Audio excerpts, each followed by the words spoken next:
The White Sox needed some clutch performances to beat the Guardians, and Sean Newcomb provided the biggest one to seal the series victory and sole possession of first place.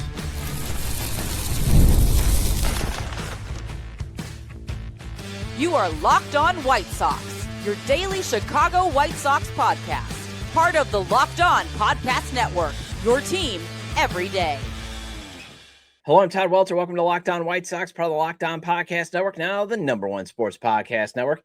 On today's show, I'll get to this week's Way Back Wednesday segment, where I want to share more of my conversations with former hosts Herb Lawrence and Nick Murawski that I did last week. That comes after discussing the big boost Randal Grichuk has provided to the lineup since joining the club after the Yankees dumped him. But first, let's talk about the clutch performances of Sean Newcomb, Sean Burke, and Miguel Vargas last night, and Newcomb coming up with the biggest of among the three. And maybe it was because Sean Newcomb got the 1-2-3 ninth inning to pick up his second save. I mean, it wasn't a stressful ninth. He also retired 6 of the final 7 batters he faced. He didn't blow a multi-inning save opportunity. Just a day after Sir Anthony Dominguez blew his second straight 1-inning opportunity. And Newcomb was the only high-leverage reliever the White Sox had left. And you knew scoring runs were going to be tight because Cleveland's got good pitching. And Sean came up big. I mean, the bullpen has been under scrutiny for the past couple of days, and they needed Newcomb to pitch like he did because Cleveland makes scoring runs very hard to do. And why am I bringing this up? Just a few hours before a day game? And hopefully the White Sox complete the series sweep?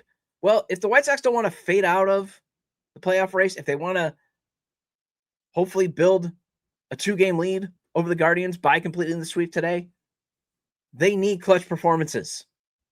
They're going to be in some tight games when they face Cleveland because Cleveland is going to be in the race. They're going to probably be in some tight games when they face the Tigers, who look like they might be re-entering the race. And that's why Sean Newcomb coming up big was just huge. And Sean Burke turning in a second straight outstanding outing, that was needed because the rotation has just been so beleaguered. And he actually did it as a starter. He wasn't spotted in an opener. He had a fantastic outing. And then you got Miguel Vargas setting a new career high for homers in a season. A mark that he's probably going to extend by a lot, considering he's now hit 17 dingers and it's June 24th. But that 17th home run was huge because it put the Sox up 2-1. And then Newcomb comes through, slams the door on the Guardians. And again, that's why I would rank Vargas's clutch performance among the three third, because Cleveland's pitching is so darn good. So Chicago was actually going to need to match that pitching. You kind of have a feeling that they're going to need to squeak out a victory today to complete the series sweep. And you're hoping, because being up 2, and then you're playing at home, and the Royals are coming in, and they're not playing good baseball. There's a chance to solidify going into July in first place. But then there's the road trip. But hey, let's focus on the here and now.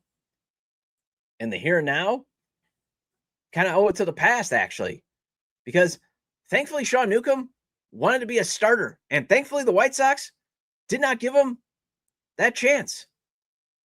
Because remember, one of the reasons why he signed with the team in the offseason at a bargain price was he wanted the opportunity to start, and the White Sox were giving him that shot. But they correctly, and I was advocating for it in the offseason, keep him at high leverage. And he continues to be outstanding out of the bullpen, just like he was last year for the A's after flaming out as a starter in Boston. That's why, Sean, you're going to have a prosperous career as long as you can keep doing what you're doing out of the bullpen. I get starters make more money, but it's time to abandon that starter dream. Be a high-leverage, multi-inning left-hand reliever, and you will be pitching until you're probably 38, 39, collecting some decent paychecks. And I would say this, if the White Sox wanted to extend him for next season, go for it. But it's been $6 million well spent. I mean, because if you look at his Baseball Savant page, just look at the advanced data. It's got a lot of red where you want it to be. And he's already a 1.3 F4 player per Fangraphs. A 1.39 WPA. Wins probability added. He is clearly in the positive. Opponents are hitting 100 in high leverage situations off of him. 200 with runners in scoring position. And he's got a 2.48 FIP in those situations. He is hard to score in our ISP. And SoxMachine.com's James Fegan, he tweeted this quote out from Sean Burke about Newcomb and what he does coming out of the bullpen. This is at JR Fegan. Quote, the starters kind of joke around. When we get out of a game and there's a runner on and I see Newcomb coming out of the bullpen, I feel a lot better, end quote. So basically the starters trust Newcomb. And trust they should, with how he mowed down Cleveland's lineup to get the final 8 outs. But Burke, man, he is on a heater over his past 2 starts. Something seems to be clicking.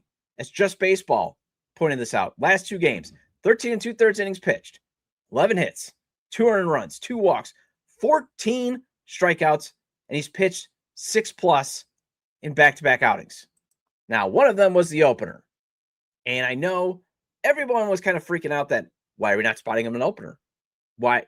He's been pitching more to being a solid bulk guy. Give him an opener, he can take care of the rest. Haven't pitched the first inning, he's probably given up 3 or 4 runs. And the 2 runs he has given up are home runs. As, I was talking with Jordan Lazowski back on June 13th when we were at Rate Field. Sean Burke has a home run problem with this stuff. But if it's the solo kind, like he gave up yesterday, and it's only 1, if he can keep those to a minimum, you can live with that. The problem is when he's giving up multi-home runs or multiple solo shots. So he's got to keep those to a minimum. He's got to keep it to the solo kind.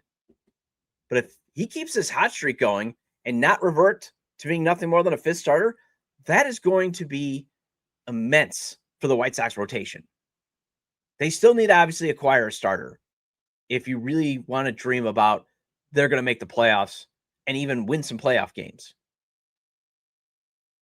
But if he can keep this up, where the stuff is just darn good, like last night, 6 1/3 innings of 1-run ball, he rendered Cleveland's top of the order useless. Had some trouble with the bottom. The fastball, though, had some nice life, although the home run did come off the 4-seamer. And I think that's where he's got that home run problem. If the 4-seamer is just dead, no movement, or he's hanging that knuckle curve or slider, that's where he's prone to the home run issues. But he did a good job of getting out of trouble. You could argue it might have been more clutch than Newcomb, but getting those final outs has been so difficult for the White Sox. So I put Newcomb ahead. And again, that's why I want to talk about this game. Even though this episode's probably going to come out a few hours before the series finale. And it was nice to see Burke outpitch Parker Messick, who the Locked On Guardian guys, they've dubbed the Guardians' best starter and a legitimate all-star candidate. And then you got Vargas coming up, clutch again, hits the go-ahead home run. He just set a new single-season career high for homers, and he did it June 24th. It was a big home run. And think about this. Chicago just picked up win number 41 for sole possession in the first place. Think about what number 41 means in the infamy of this franchise. Well, Randal Grichuk has provided some clutch moments this season too since signing, and let's discuss the value he's added to the lineup next. Workplace chaos can show up fast. The problem is that finding the right candidate can take a lot more time than most businesses can afford. And that's where Indeed Sponsored Jobs comes in. Indeed Sponsored Jobs helps you reach candidates who actually fit what you're looking for based on skills, experience, and location. Chicago's currently made up of a lot of players who may not have been the splashiest signing, but is paying off well now that the team is in the playoff hunt. I just talked about the left-handed reliever that they signed for a bargain price. The White Sox center fielder, he was acquired for practically nothing, and he has been the perfect complementary piece to the lineup. Tends to be available, comes up with big hits, makes some nice defensive plays, and sometimes it's finding the person who fits exactly what the team needs at the right moment. And that's what stood out to me here, and it's the same idea behind Indeed Sponsored Jobs, helping connect organizations with candidates who are the right fit from the start. Spend less time searching and more time actually interviewing candidates who check all your boxes, save yourself some stress, save yourself some time, and get more results. And when you need the right person to cut through the chaos, this is a job for Indeed Sponsored Jobs. And listeners of this show will get a $75 sponsored job credit to help get your job the premium status it deserves at Indeed.com/podcast. Just go to Indeed.com/podcast right now and support our show by saying you heard about Indeed on this podcast. Indeed.com/podcast. Terms and conditions apply. Need to hire? This is a job for Indeed Sponsored Jobs. Thank you for making Locked On the #1 podcast network and get your daily White Sox coverage completely ad-free by joining the Everydayer Club today. Start your 7-day free trial right now and get closer to your team without the interruptions. Click the link in the show notes or go to LockedOnWhiteSox.supercast.com. That's LockedOnWhiteSox.supercast.com to claim your free trial. Also, today is the last day to buy the White Sox Charities Everydayer shirt that we've teamed up with White Sox Charities to do. We're behind, but let's make up some ground, or at least get to 400 shirts sold. So this show and all you awesome everydayers can raise at least 10 grand for Sox charities. Go to whitesox.com/charitiesday. $25 gets you the shirt. And again, it's active through the end of today's game. Welcome back to Locked On White Sox. I'm your host, Todd Welter. This is now my third season podcasting here. Been covering the team well before that, and I've also covered Major League Baseball for outlets such as the Associated Press. And I'll admit I was wrong when I wanted the White Sox to just go with youth in the outfield over bringing in Randal Grichuk. And shout out to Everydayer Joel for being the inspiration behind the segment, as he was right. Grichuk deserves a lot more praise. And I definitely should give him some praise on this show. And so does Andrew Benintendi. But I think I did the segment where, hey, all is forgiven for Benny for stepping up while Munetaka Murakami has been out. But Grichuk, my word, just a destroyer of lefties. And that is something that's going to keep Randal in the show for as long as he wants. Just so long as he keeps hitting lefties. But having him also indicates the White Sox are heading in the right direction when it comes to having him making sure he gets at bats being more vital, especially against lefties, than giving young players the White Sox are trying to salvage. I mean, you want Randal Grichuk facing a lefty every time. And if you're facing the southpaw, which it seems like the White Sox have been on this run of, I'd rather see Grichuk in the lineup than, say, Junior Perez. And since the Yankees dumped Randal, all Grichuk has done is crush left-handed pitching on the south side. Overall season numbers against southpaws, 324, 378, 706 slash line with 7 home runs. A 706 slug. And he's going to be overlooked in last night's win, even though his double got the scoring started when Colson Montgomery drove him in eventually. I mean, he's been one of the best role players in the game this season. I mean, obviously you don't want to hit him. You don't want to see him hitting right-handed pitching, a 4.84 OPS, but against lefties, the OPS 1.084. And then you got Benny. Benintendi's been coming through against righties. 766 OPS, 9 home runs. And again, another reason why you want to look at OPS, because the average is 245. The on base is barely above 300 against righties, but it is the damage he is causing at the plate when he's facing right-handed hitters. A 462 slug. Now, I do wonder how long does this basically DH platoon last? And not because both are aging veterans, will Father Time catch up with them, but because Kyle Teal is back, and you're eventually going to get Munetaka Murakami back. So you may need the DH for both of those guys as they ease their ways back into playing the big leagues. And you're going to want to get Teal's bat in the lineup as much as possible because he's not going to catch every day. And he is going to sit against lefties. So for those that were flying off on social media about Teal sitting yesterday, just remember that was actually the plan in the offseason. Edgar Carroll was going to catch and hit when facing lefties. Teal was likely not going to play. Southpaws are Teal's weakness. Last season, a 546 OPS against left-handers versus an 835 OPS against righties.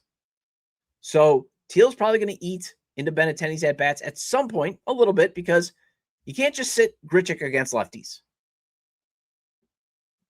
So you're going to probably put Teal in on days that he's not catching, and you're going to put Romo in there. Oh, you're going to need Teal to probably still DH if you're facing a righty.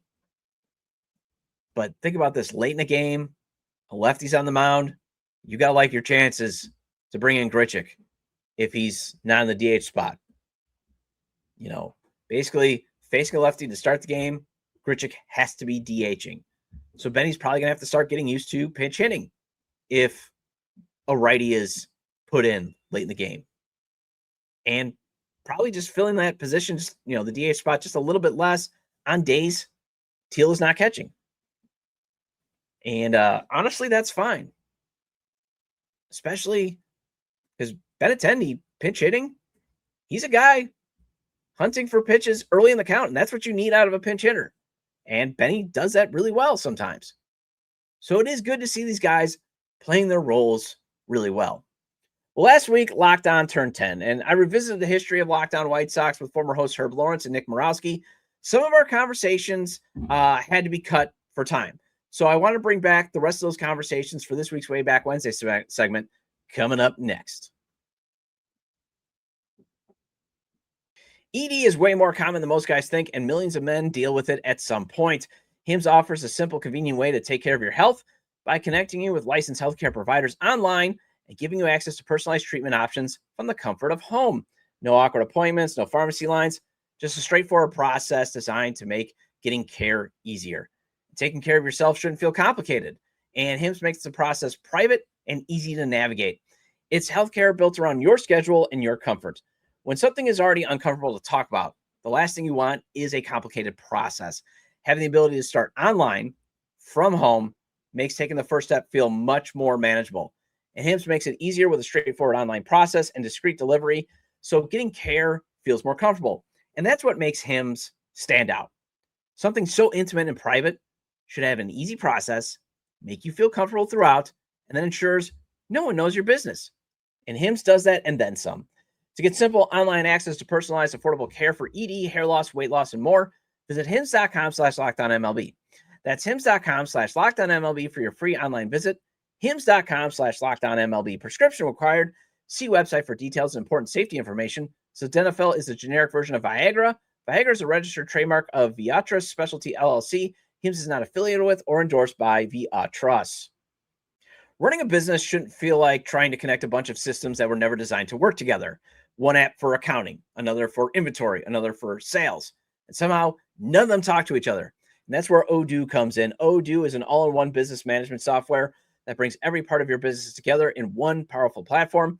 From sales and accounting to inventory and marketing, everything works in one place, helping your team move faster, stay organized, and focus on growing the business instead of managing software. The best organizations know that success isn't just about talent. It's about having everyone working toward the same goal. And that's true in sports, just like it is in business. And Chicago's front office is always talking about being aligned. They've established a collaborative effort. And guess what? Chicago's gone from being the worst team ever 2 years ago to being in the playoff hunt. Chicago's starting to become a great organization again with that collaborative approach to make sound moves. Great organizations win because operations matter. And that's why you should get Odoo. Try for free today at odoo.com/lockedon. That's odoo.com/lockedon. Welcome back to Locked On White Sox, part of the Locked On Podcast Network, your team every day, and now the #1 sports podcast network. Shout out to all the everydayers. I appreciate your loyalty. And Herb and Nick had some good stuff that I had to cut for time for last week's 10-year anniversary show. So I want to bring back the rest of the conversations I had with the former hosts on this week's Way Back Wednesday segment. I did a episode of Locked On by myself. It was around Christmas of 2019, I believe it was.